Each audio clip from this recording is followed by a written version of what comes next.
Hello, ഇന്നത്തെ കഥയിലേക്ക് എല്ലാവർക്കും സ്വാഗതം. അങ്ങനെ അവസാനം ഷാരി ആ സത്യം തിരിച്ചറിയാണ്. സരയു സ്വന്തം മകളല്ല എന്ന സത്യം. പക്ഷേ ഇനി അറിയേണ്ടത് താരയുടെയും രാഹുലിൻ്റെയും മകളാണോ എന്ന് ഉള്ളതാണ്. അതിനു വേണ്ടിയിട്ട് താരയുടെ മൊഴിയൊക്കെ കുറച്ച് സംഘടിപ്പിച്ച് വെച്ചിട്ടുണ്ട്, അവളോട് തല്ലു പിടിച്ചിട്ടൊക്കെ. അപ്പോഴും കാര്യമൊന്നും പറഞ്ഞിട്ടുണ്ടായിരുന്നില്ല. ഇനി വേണ്ടത് രാഹുലിൻ്റെ മൊഴിയുടെയാണ്. അതിനു വേണ്ടിയിട്ട് രാഹുലുമായിട്ടും തല്ലു പിടിച്ച പോലെയാണല്ലോ നിൽക്കുന്നത്. പക്ഷേ രാഹുലിൻ്റെ അടുത്ത് പോയി സ്നേഹത്തോടെ പെരുമാറുകയാണ്. രാഹുലിനോട് പറയുന്നുണ്ട്, ഈ മുടിയൊക്കെ ഒന്ന് ചീകി ഒതുക്കി വെച്ചൂടെ, ഞാൻ വാരിത്തരാം എന്നൊക്കെ പറഞ്ഞിട്ട് ചീർപ്പെടുത്തിട്ട് മുടി വാരിയാണ്. കാരണം പർപ്പസ് ഇതാണ്, മുടിയിഴ കിട്ടാൻ വേണ്ടിയിട്ടുള്ളതാണ്. അപ്പോൾ രാഹുൽ ചോദിക്കുന്നുണ്ട്, നിനക്കെന്താ പതിവില്ലാണ്ട് ഇന്നൊരു സ്നേഹം?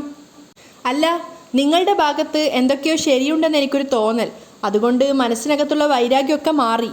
അപ്പോൾ രാഹുലും പറയുന്നുണ്ട്, അല്ലെങ്കിലും ഞാൻ നിനക്കും നമ്മുടെ മോൾക്കും വേണ്ടിയിട്ട് എന്നും ജീവിച്ചിട്ടുള്ളൂ. പക്ഷെ ഒരു സമയം കഴിഞ്ഞപ്പോൾ നമ്മുടെ കണക്ക് കൂട്ടലുകളെല്ലാം മാറിപ്പോയി. അതിന് തുടക്കമിട്ടത് കല്യാണി എന്ന് പറയുന്ന സംസാരിക്കാത്ത എന്നാൽ ഇന്ന് സംസാരിക്കുന്ന അവളാ. പക്ഷെ അതൊന്നും വകവെക്കാതെ വീണ്ടും പുഞ്ചിരിച്ചുകൊണ്ട് രാഹുലിൻ്റെ മുടി ചീകുന്ന തിരക്കിലാണ് ഷാരി. കാരണം മുടിയിഴ കിട്ടേണ്ടത് അത്യാവശ്യമാണ്. അപ്പോൾ രാഹുൽ ദേഷ്യത്തോടെ പറയുന്നുണ്ട്, അവൾ എന്ന് കിരണിനെ കല്യാണം കഴിച്ചോ അന്ന് തൊട്ട് നമ്മുടെ പതനം തുടങ്ങിക്കഴിഞ്ഞു. അപ്പോഴും ചിരിച്ചുകൊണ്ട് ഷാരി പറയാണ്, അതുകൊണ്ടൊരു ഗുണമുണ്ടായി, മനുമോനെ പോലെ നല്ലൊരു മരുമകനെ നമുക്ക് കിട്ടി. അപ്പോൾ രാഹുൽ വിചാരിക്കുന്നുണ്ട്, ഇനി അവരോട് കൂടുതലായിട്ട് സംസാരിച്ചിട്ട് കാര്യമില്ല. അതുകൊണ്ട് അയാൾ പറയാണ്, അതേപ്പറ്റി ഇനിയൊരു തർക്കത്തിന് ഞാനില്ല, അവനെയും സൂക്ഷിക്കണം, അത്രേ എനിക്ക് പറയാനുള്ളൂ. അപ്പോഴേക്കും ഷാരി കയ്യിലിരിക്കുന്ന ചീപ്പ് നോക്കുകയാണ്. അതിനകത്ത് ആവശ്യത്തിനുള്ള മുടിയിഴ കിട്ടിക്കഴിഞ്ഞു എന്ന് അവർക്ക് മനസ്സിലായി. അപ്പോൾ അതിനെക്കുറിച്ചുള്ള ചിന്തയിലാണ് അവരുള്ളത്. പെട്ടെന്ന് രാഹുൽ തിരിഞ്ഞ് ചോദിക്കുന്നുണ്ട്, അത് പറഞ്ഞപ്പോൾ നീ എന്തൊന്നും മിണ്ടാത്തത്? അപ്പോൾ ഷാരിയും പെട്ടെന്ന് പറയും, അതേപ്പറ്റി ഞാനെന്ത് പറയാനാ, ഈ ഒരു വിഷയത്തെക്കുറിച്ച് നമ്മളിനി സംസാരിക്കാതിരിക്കുന്നതാണ് നല്ലത്. അത് രാഹുലിന് അത്ര വിശ്വാസമായിട്ടില്ല. അപ്പോൾ ഷാരി മനസ്സിൽ വിചാരിക്കുന്നുണ്ട്, ആരാണ് ഭൂലോക പാഴ് തറ എന്നൊക്കെ മനസ്സിലാക്കാനിരിക്കുന്നതേ ഉള്ളൂ. അതിനാണ് തൻ്റെ ഈ മുടിയിഴ. നാളത്തോടുകൂടി ഈ ഒരു കാര്യത്തിലൊരു തീരുമാനമാവും. അപ്പോഴും രാഹുൽ പറയുന്നുണ്ട്, എൻ്റെ പ്രാണം വരെ ഞാൻ കൊടുത്തത് എൻ്റെ മോൾക്ക് വേണ്ടിയിട്ടാ. എന്നിട്ട് അവൾക്കിപ്പോൾ എന്നോടൊരു സ്നേഹവും ഇല്ല. സമനില തെറ്റിയ അച്ഛനെ അവൾക്കിപ്പോൾ വെറുപ്പാ. എല്ലാ അർത്ഥത്തിലും അവൾ എന്നെ തള്ളിക്കളഞ്ഞു. ഞാനിപ്പോൾ വെറും കറിവേപ്പിലയാണ് ഈ വീട്ടിൽ. രാഹുൽ അത്രയും സീരിയസ് ആയിട്ട് അത് പറയുമ്പോഴും ഷാരി തിരിച്ചു പറയുന്നത്, ഇനി ഞാൻ വൈകുന്നേരം മസാജ് ചെയ്തു തരാം, എണ്ണയൊക്കെ ഇട്ടിട്ട്, എന്നിട്ട് തല നന്നായിട്ടൊന്ന് കുളിക്ക്. ആദ്യം രാഹുലിന് സംശയം തോന്നുകയാണെങ്കിലും പിന്നെ അയാൾ ചോദിക്കുന്നുണ്ട്, ഓ, ഞാൻ തലയ്ക്ക് സുഖമില്ലാത്ത ആളാണല്ലോ, അപ്പോൾ തലയ്ക്ക് വേണമല്ലോ എണ്ണയും മസാജൊക്കെ ഇട്ട് തിരുമ്മാൻ. അപ്പം ഷാരി പറയുന്നുണ്ട്, നമുക്ക് മുന്നിൽ ഒരു നല്ല ജീവിതമുണ്ട് രാഹുലേട്ടാ, അത് ആഘോഷിക്കണോ വേണ്ടയോ എന്ന് നമുക്ക് നാളെ തീരുമാനിക്കാം. എന്ന് വെച്ചാൽ അയാൾ സംശയത്തോട് ചോദിക്കുകയാണ്. അപ്പോൾ ഷാരി പറയാ, ഞാൻ പറയുന്നതും പ്രവർത്തിക്കുന്നതും ഒന്നും ഇപ്പോൾ രാഹുലേട്ടന് മനസ്സിലാവില്ല, പക്ഷേ എൻ്റെ മനസ്സിനകത്തൊരു അഗ്നിപർവ്വതമുണ്ട്. അപ്പോൾ രാഹുൽ മനസ്സിൽ വിചാരിക്കുക, എന്താ ഇവൾ ഉദ്ദേശിക്കുന്നത്? അഗ്നിപർവ്വതോ? നിനക്കെന്തെങ്കിലും ടെൻഷൻ ഉണ്ടോ? അപ്പോൾ ഷാരി പറയാ, എനിക്കിപ്പോൾ അത് മാത്രമേ ഉള്ളൂ. നമ്മുടെ മോൾ ഒന്നും അല്ലാതായി, അയലത്തുള്ളവൾ വലിയൊരു ചിത്രകാരിയായി. ഇനിയിപ്പോൾ നമ്മുടെ മോളുടെ കാര്യത്തിൽ ഒരുപാട് കാര്യങ്ങൾ തീരുമാനിക്കേണ്ടതായിട്ടുണ്ട്. എന്ന് വെച്ചാൽ അയാൾ വീണ്ടും ചോദിക്കുകയാണ്, അവൾ എൻ്റെ മോളാണ്, എൻ്റെ സ്വന്തം മോള്, ഷാരി ഊന്നി പറയാണ്. അപ്പോൾ രാഹുൽ ഇങ്ങനെ സംശയത്തോടെ വീണ്ടും ചോദിക്കുന്നുണ്ട്, അതിലെന്താ നിനക്ക് സംശയം? അല്ല, ഞാൻ പറഞ്ഞെന്നേ ഉള്ളൂ. ഇനി എൻ്റെ സമ്പാദ്യം എന്ന് പറയുന്നത് അവളും മനുവാ.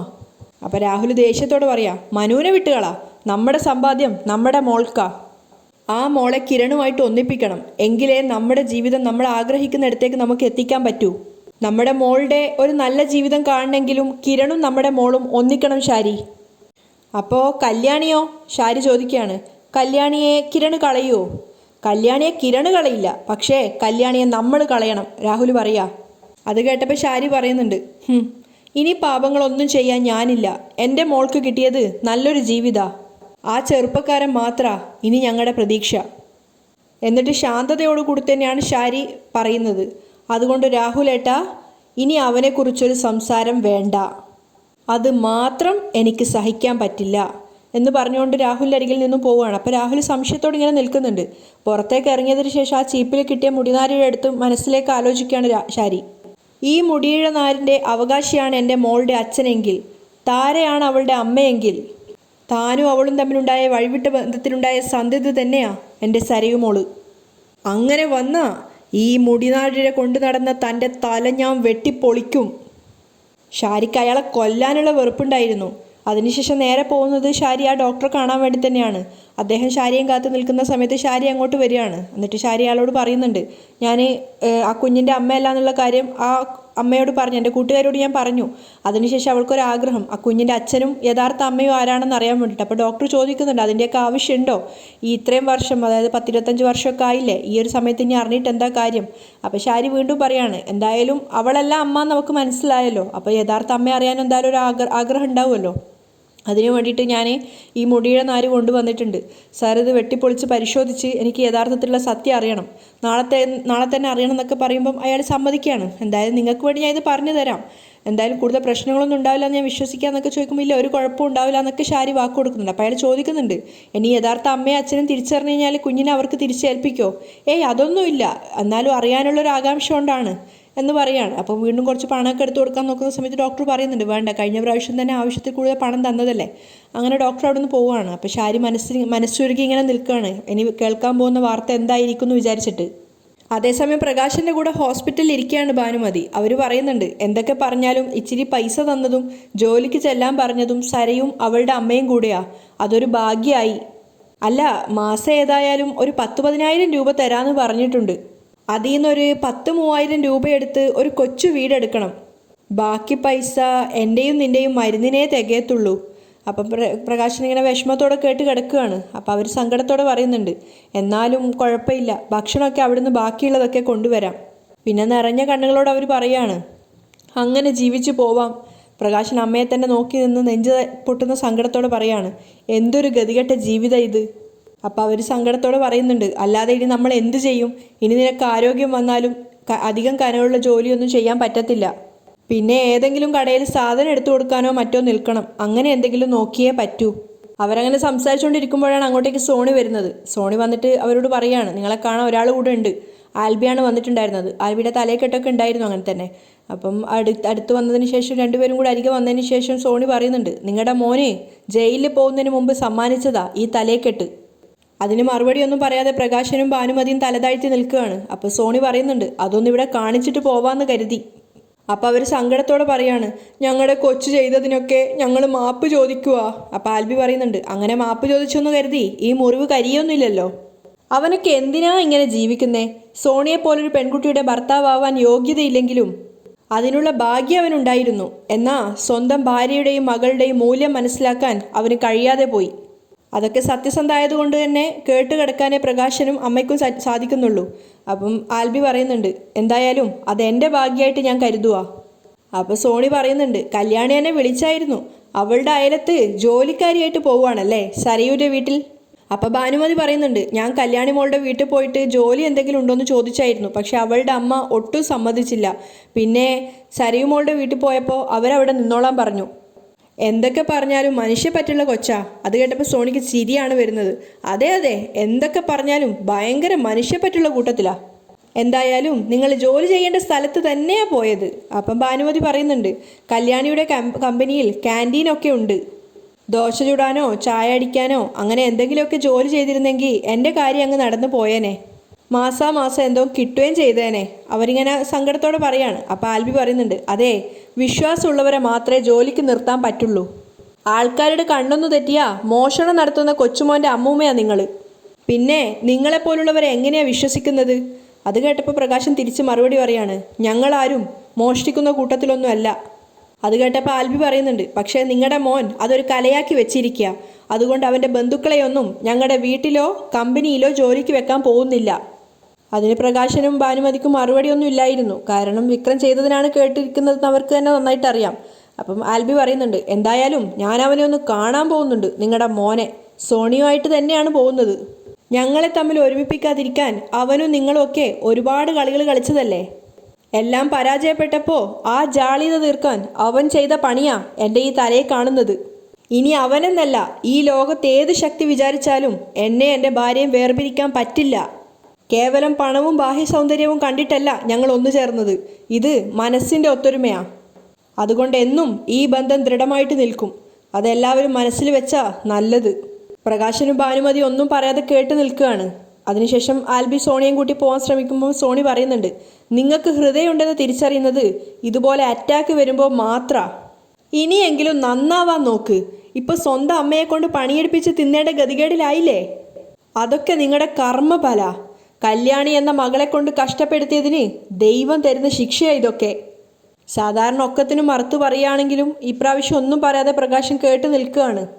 അതും പറഞ്ഞ് അവർ രണ്ടുപേരും അവിടുന്ന് പോവുകയാണ്. പ്രകാശൻ ഇങ്ങനെ ദേഷ്യത്തോടെ നിൽക്കുന്ന സമയത്ത് അമ്മ പറഞ്ഞു കൊടുക്കുന്നുണ്ട്, നമ്മുടെ ഭാഗത്ത് തെറ്റുണ്ട് പ്രകാശ, അതുകൊണ്ട് അവരൊക്കെ പറയുന്നത് കേട്ടേ പറ്റൂ.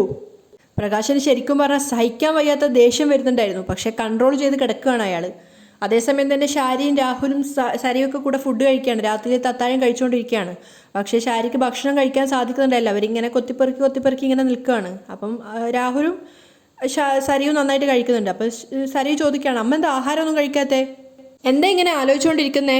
അപ്പം ഷാരി ഒന്നും പറയുന്നില്ല. അപ്പം രാഹുലാണ് പറയുന്നത്, അവൾക്ക് ഈ പ്രായത്തിൽ ആലോചന കൂടിയത് എന്താ, ഈ പ്രായത്തിൽ എനിക്ക് ആലോചിക്കാൻ പാടില്ലേ? ഷാരി തിരിച്ചു ചോദിക്കുകയാണ്. ആലോചിച്ചോ, ആര് പറഞ്ഞു വേണ്ടാന്ന്? രാഹുൽ പരിഹസിക്കുകയാണ്. അതിനുശേഷം രാഹുൽ വീണ്ടും ഭക്ഷണം എടുത്ത് കഴിക്കുമ്പോൾ ഷാരി മനസ്സിൽ വിചാരിക്കുന്നുണ്ട്, ഒരു കുഴപ്പമില്ലാതെ വെട്ടി വിഴുങ്ങുക, നാളെ അറിയാം ആരുടെ മോളാണെന്ന്. എൻ്റെ ജീവിതം ഒരു വഴിക്കാക്കിയോ എന്ന് നാളെ ഉറപ്പിക്കാൻ പോവുക. അതിനുശേഷം ഭക്ഷണം കഴിക്കുന്ന സരയുവിനെ നോക്കുകയാണ്. എന്നിട്ട് വീണ്ടും മനസ്സിൽ ചിന്തിക്കുന്നുണ്ട്, കിരൺ പറഞ്ഞു എൻ്റെ പൊന്നുമോള് എൻ്റെ മോളല്ല എന്ന്. അത് സത്യമായി, ഇനി ബാക്കി സത്യമാവോ എന്തോ. അമ്മ ഭക്ഷണം കഴിക്കാത്ത കണ്ടപ്പോൾ സരയു വീണ്ടും സങ്കടത്തോടെ പറയും, അമ്മേ കഴിക്കമ്മേ. അപ്പോൾ രാഹുൽ പറയുന്നുണ്ട്, ഞാനിപ്പോൾ തലയ്ക്ക് സുഖമില്ലാത്ത ആളല്ലേ മോളെ, അതുകൊണ്ട് ഇവക്കിപ്പോൾ പുതിയ ആളെ വേണമെന്ന് തോന്നിക്കാണും. ഷാരിൻ്റെ മുഖത്ത് നോക്കിയപ്പോഴുള്ള ദേഷ്യം കണ്ടപ്പം സരയു പറയുന്നുണ്ട്, അച്ഛനൊന്നും മിണ്ടാതിരിക്കോ? മിണ്ടിക്കോട്ടെ മോളെ, മിണ്ടിക്കോട്ടെ, ഇപ്പോൾ മിണ്ടിക്കോട്ടെ, പക്ഷെ നാളെ കഴിഞ്ഞാൽ മിണ്ടണോ വേണ്ടയോ എന്ന് ഞാൻ തീരുമാനിക്കും. അത് കേട്ടപ്പോൾ രാഹുലും സരയും സംശയത്തോടെ അവരെ നോക്കുകയാണ്. അപ്പോൾ ഷാരി പറയുന്നുണ്ട്, ഇതുപോലെ ഭക്ഷണം കഴിക്കുമ്പോൾ മിണ്ടിയാലേ എരിവുള്ള കൂട്ടാൻ ചാറേ അയാളുടെ തലേൻ്റെ മുകളിലിരിക്കും. അപ്പോൾ സരയും അച്ഛനെ നോക്കുക. അപ്പോൾ രാഹുലും ചോദിക്കുന്നുണ്ട്, നിനക്ക് എന്താ ഷാരി എന്നോട് ഇത്രയും ദേഷ്യം? അതിനു മാത്രം എന്ത് ദ്രോഹം ഞാൻ നിന്നോട് ചെയ്തിട്ടുള്ളത്? അപ്പോൾ ഷാരി വീണ്ടും പറയാ, അയ്യോ ചെയ്തതൊക്കെ വളരെ നല്ല കാര്യങ്ങളാ, അതേപ്പറ്റിയൊന്നും ഞാൻ കൂടുതൽ പറയുന്നില്ല. അപ്പോൾ സരയു ചോദിക്കുന്നുണ്ട്, അപ്പോൾ അച്ഛനാണോ അമ്മയുടെ ഈ വിഷമത്തിന് കാരണം? അപ്പോൾ ഷാരി പറയാ, എൻ്റെ വിഷമത്തിന് കാരണം ഞാൻ തന്നെയാ മോളെ. അപ്പോൾ സരയു പെറുപിറുക്കാണ്, അമ്മയെ ആൻറ്റിയുടെ വീട്ടിലേക്ക് വിടണ്ടായിരുന്നു, അവിടെ ചെന്നിട്ട് എന്തൊക്കെയോ കാഴ്ചകൾ കണ്ടു, അതാണ് അമ്മയുടെ ഈ മാറ്റത്തിന് കാരണം. അപ്പോൾ രാഹുൽ പറയുന്നുണ്ട്, അവിടെ കാണുന്ന കാഴ്ചകളൊന്നും കാര്യമാക്കണ്ട, എനിക്കറിയാം എൻ്റെ പെങ്ങളെ, അവൾ ഒരു ദിവസം നമ്മളെ സന്തോഷിപ്പിച്ചിരിക്കും.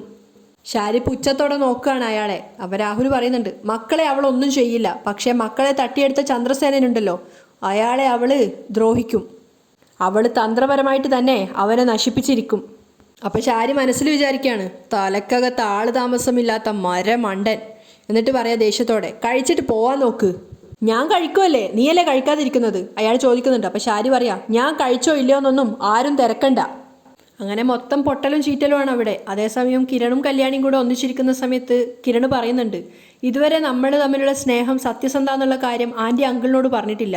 പക്ഷേ ഞാൻ ആൻറ്റിയായിട്ട് കണ്ടുമുട്ടിയിട്ട് ഒരുപാട് ദിവസങ്ങളായി, എന്നിട്ടും നമ്മൾ പറഞ്ഞ കാര്യം സരയു ആൻറ്റിയുടെ മോളല്ല എന്നുള്ള സത്യം അവർ മനസ്സിലാക്കിയിട്ടില്ലേ എന്ന് എനിക്ക് സംശയമുണ്ട്. അപ്പം കല്യാണി പറയുന്നുണ്ട്, സത്യം ചിലപ്പോൾ മനസ്സിലാക്കി കാണും, അല്ലെങ്കിൽ പിന്നെ നമ്മൾ തമ്മിൽ ബന്ധം പിരിയണമെന്നും പറഞ്ഞ് അവർ മുന്നോട്ട് വരേണ്ടതല്ലേ. അത് ശരിയാ, കിരൺ പറയുന്നുണ്ട്. എന്തായാലും തെളിവുകൾ ഫോറൻസിക് ലാബ് കൊടുത്തു എന്നുള്ള കാര്യം ഉറപ്പാണ്, പക്ഷേ അങ്ങനെയാണ് റിസൾട്ട് വരേണ്ട സമയം കഴിഞ്ഞു. അപ്പോൾ പേടിയോടെ കല്യാണി ചോദിക്കുന്നുണ്ട്, അവർ സത്യങ്ങൾ അറിഞ്ഞിട്ട് കള്ളം പറഞ്ഞാലോ? കള്ളം പറഞ്ഞാൽ എന്ത് ചെയ്യണമെന്ന് എനിക്കറിയാം, കിരൺ പറയുന്നുണ്ട്. എന്തായാലും സരയു എൻ്റെ ആൻറ്റിയുടെ മോളല്ല, അത് 100% ഉറപ്പാ. അങ്ങനെയാണെങ്കിൽ ആ സത്യം മനസ്സിലാക്കി കഴിഞ്ഞാൽ ഇനി കാണാൻ വേണ്ടി പോകുന്നത് ആൻറ്റിയുടെ വേറൊരു മുഖമായിരിക്കും. അങ്ങനെയെങ്കിൽ ഇതുവരെ അവർ ചെയ്ത തെറ്റിനുള്ള തിരിച്ചടിയാവും കിട്ടാൻ പോകുന്നത്. അപ്പം കല്യാണി ഒരു സംശയത്തോട് ചോദിക്കുക, കിരണേട്ടൻ്റെ അങ്കിള് അവരെ കല്യാണം കഴിച്ചുകൊണ്ട് വന്ന സമയത്ത് ശരിക്കും അവർ ഇതുപോലെ ഒരു കുഴപ്പക്കാരിയായിരുന്നോ? അപ്പോൾ കിരൺ പറയാണ്, എനിക്ക് ഓർമ്മയുള്ളൊരു സമയത്തൊക്കെ അവർ നല്ലൊരു സ്ത്രീ ആയിട്ടാണ് എനിക്ക് തോന്നിയിട്ടുള്ളത്. പിന്നെ അങ്കിളുടെ അതേ സ്വഭാവമായിരുന്നു സരയുവിന്. പിന്നെ അങ്ങനെ വരുമ്പോൾ ഭർത്താവിനും മകൾക്കൊപ്പം അവരും നിൽക്കുമല്ലോ. പിന്നെ സാവകാശം അവരും അങ്കിളുടെ സ്വഭാവത്തിലേക്ക് വരുമായിരുന്നു. പിന്നീട് സരയുവിൻ്റെ ആ ഒരു വാശി എല്ലാവരോടും അവർക്കും ഉണ്ടായിരുന്നു. പിന്നെ വിദ്യാഭ്യാസം കുറഞ്ഞതിൻ്റെ ഒരു ചെറിയ പ്രശ്നങ്ങൾ അവർക്കുണ്ടായിരുന്നു. ഉള്ളത് പറയാലോ, അത്യാവശ്യം പഠിപ്പും വിവരമുള്ള ഒരാളെ ആയിരിക്കണം എൻ്റെ അങ്കിൾ കല്യാണം കഴിക്കുന്നതെന്ന് എൻ്റെ അച്ഛനും അമ്മയ്ക്കും വാശിയുണ്ടായിരുന്നു. അങ്ങനെ അമ്മ കണ്ടെത്തിയതാ ഇവരെ. വലിയ സാമ്പത്തിക ശേഷിയൊന്നും അവർക്കില്ല, കുടുംബമൊക്കെ പാവപ്പെട്ടതാണ്. പിന്നെ കൊള്ളാമെന്ന് തോന്നിയത് കൊണ്ട് കൂട്ടിക്കൊണ്ട് വന്നതാ. അത് പക്ഷേ വലിയ തിരിച്ചടിയായെന്ന് മാത്രം. അപ്പം കല്യാണി പറയുന്നുണ്ട്, എല്ലാത്തിനും കാരണം കിരണേട്ടൻ്റെ അങ്കിളാ. അയാളാണ് ഭാര്യയെ നേർവഴിക്ക് നയിക്കാഞ്ഞതും മക്കളെ വഴിതെറ്റിച്ച് വിട്ടതൊക്കെ അയാളാണ്. അപ്പോൾ കിരൺ പറയാ, അതുകൊണ്ടെന്താ, എല്ലാം ഇപ്പം തിരിച്ചടിയായില്ലേ? അയാളുടെ മകൾക്ക് വേണ്ടി കണ്ടുവച്ചതാ എന്നെ ആദ്യം തന്നെ നഷ്ടപ്പെട്ടു. പിന്നീട് തങ്കക്കട്ടിയാണെന്ന് പറഞ്ഞൊരു മരുമോനെ കൊണ്ടുവന്നു. അവനാണെങ്കിൽ ലോക തോൽവിയാ. ഇപ്പോൾ ദേ അയാളുടെ ഭാര്യയുടെ കുഞ്ഞുമല്ല സരയു. എല്ലാം ആയില്ലേ, ഇനി അയാൾക്ക് വാർദ്ധക്യം ആഘോഷിക്കാം നരകത്തിൽ എന്ന പോലെ. അപ്പോൾ കല്യാണി പേടിയോടെ പറയുന്നുണ്ട്, ആ സമയത്ത് മറ്റുള്ളവർക്കും അയാൾ നഷ്ടങ്ങൾ ഉണ്ടാക്കാതിരുന്ന നല്ലത്. അതുകൊണ്ടാണല്ലോ അമ്മ പറയുന്നത് അങ്കിളൊന്നും അറിയരുതെന്ന്.